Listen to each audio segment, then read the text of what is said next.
YCP MP Vijayasai Reddy AP మహిళా commission మాజీ chairman Vasireddy పద్మపై ఆగ్రహం వ్యక్తం చేశారు. విజయసాయిరెడ్డి వ్యవహారం కూటమి నేతల మధ్య చిచ్చుపెట్టేలా ఉందని అన్నారు. విజయసాయిరెడ్డి నీతి సూక్తులు చెప్పాలనుకుంటే ముందు వారి అధినేత జగన్మోహన్ రెడ్డికి చెప్పాలని హితవు పలికారు.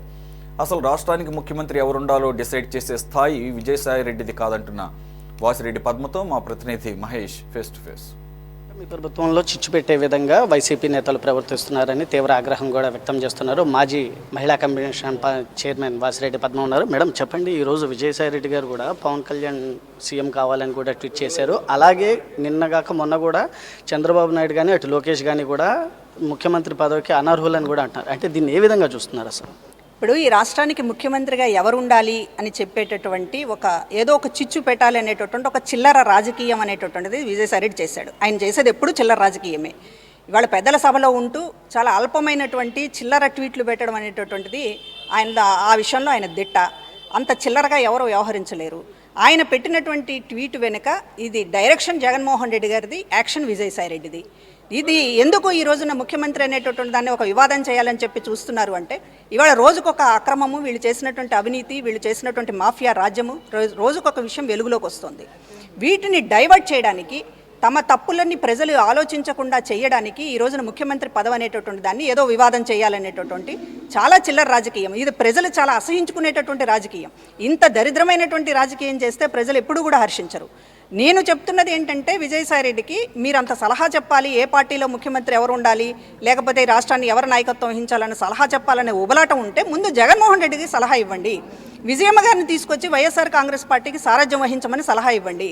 ఎందుకంటే ఆవిడ ఇంతకుముందు గౌరవ అధ్యక్షురాలు పనిచేశారు, పార్టీ కోసం కష్టపడ్డారు. ఆవిడని కాళ్ళు ఎరగనట్టు గౌరవ అధ్యక్షురాలు పదవి నుంచి కూడా తప్పించి ఇంట్లో కూర్చోబెట్టారు.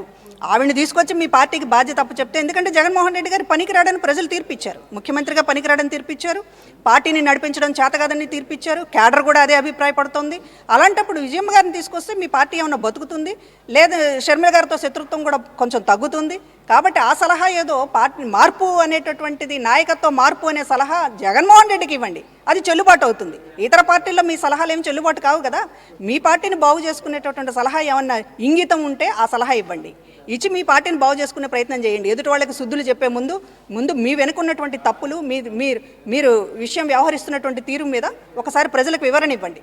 రోజుకొక అవినీతి బయటకు వస్తున్నప్పుడు చివరికి రేషన్ బియ్యాన్ని కూడా పెద్ద మాఫియాగా మార్చిన తర్వాత మీరు చెప్పాల్సింది సమాధానం, మీరు పెట్టాల్సింది ట్వీట్లు, మీరు చేసినటువంటి అవినీతి మీద, దాని మీద వివరణ ఇవ్వాలి ప్రజలకి. దాని గురించి మాట్లాడకుండా చంద్రబాబు గారికి వయసు అయిపోయింది, లేకపోతే పవన్ కళ్యాణ్ గారు ముఖ్యమంత్రి కావాలి, ఈ చిల్లర రాజకీయం మీరు ఎందుకు చేస్తున్నట్టు? రాష్ట్రాన్ని పూర్తిగా నాశనం చేయడానికి మీరు చెయ్యని ప్రయత్నం లేదు. 5 ఏళ్ళు చేశారు అధికారంలో ఉన్నప్పుడు. ప్రతిపక్ష హోదా కూడా ఇవ్వకుండా, అంటే ఈ రాష్ట్ర రాజకీయాలకు వీళ్ళు దూరంగా ఉండాలి అని ప్రజలు ఇచ్చినటువంటి తీర్పు. ప్రతిపక్ష హోదా దక్కకపోవడం అంటే అర్థం ఏంటి? ఈ రాజకీయాలకి మీరు ఒక 5 ఏళ్ల పాటు దూరంగా ఉండండి, మా రాష్ట్రాన్ని మేము బాగు చేసుకుంటామని ప్రజలు ఇచ్చినటువంటి తీర్పు. మళ్ళీ చివరికి ఒక 6 నెలలు కూడా తిరగకముందే ముఖ్యమంత్రి మారాలి అనేటటువంటి రాజకీయం మీరు చేస్తే ప్రజలు మీకు చెప్పిన గుణపాఠం మీకు సరిపోలేదు. ఇంకా మరి వాళ్ళ చేతల్లో ఏమన్నా చూపించాలా? అది కూడా మీరు ఎక్స్పెక్ట్ చేస్తున్నారా? చెప్పండి. అంటే ఏంటి మేడం, ఈ మొన్న కాకినాడలో దొరికిన రైస్ దాన్ని డైవర్ట్ చేసేయటం కోసమే ఈ ఒక ట్వీట్ అని చెప్పుకోవడానికి రైస్ ఒక్కటే కాదండి, వీళ్ళు పోర్టుల పేరుతోటి చేసినటువంటి అక్రమం, లేకపోతే ప్రతి స్కీమ్ వెనక ఒక పెద్ద స్కామ్ ఉంది. వీళ్ళు సంక్షేమ పథకాలు అనేటటువంటిది ప్రజలని మభ్యపుచ్చడానికి చేసినటువంటిదే. ప్రజలు ఆ విషయాన్ని బాగా అర్థం చేసుకున్నారు. ప్రతి స్కీమ్ వెనుక ఒక స్కామ్ ఉంది. ఆ స్కామ్ వెనుక సూత్రధారి జగన్మోహన్ రెడ్డి గారు, మిగతా వాళ్ళందరూ కూడా దాన్ని అమలు చేసినటువంటి యాక్షన్దారులు, పాత్రధారులు. కనుక ఈ విషయాలన్నీ కూడా బయటకు వస్తున్నాయి. బయటకు వస్తున్నటువంటి క్రమంలోనే వాళ్ళ కంగారు పుట్టి ఏదో చిచ్చు పెడదామనేటటువంటిది ప్రయత్నం చేశారు. వాళ్ళ ఆటలేమి సాగవు. ఈరోజు మొత్తం కూడా కూటమి ప్రభుత్వం కానీ, లేకపోతే ప్రజలకు సంబంధించినటువంటిది కానీ చాలా స్పష్టంగా ఉన్నారు. ఈ రాష్ట్రాన్ని బాగు చేసుకోవాలని ఉన్నారు. ముఖ్యమంత్రి పదవి వాళ్ళదా వీళ్ళదా అనేటటువంటి ఆలోచన ఇక్కడ ఎవరికీ లేదు, ప్రజలకు కూడా లేదు ఆలోచన. ఈ రాష్ట్రాన్ని బాగు చేసుకోవాలి. 5 ఏళ్ల పాటు మీరు సర్వనాశనం చేశారు.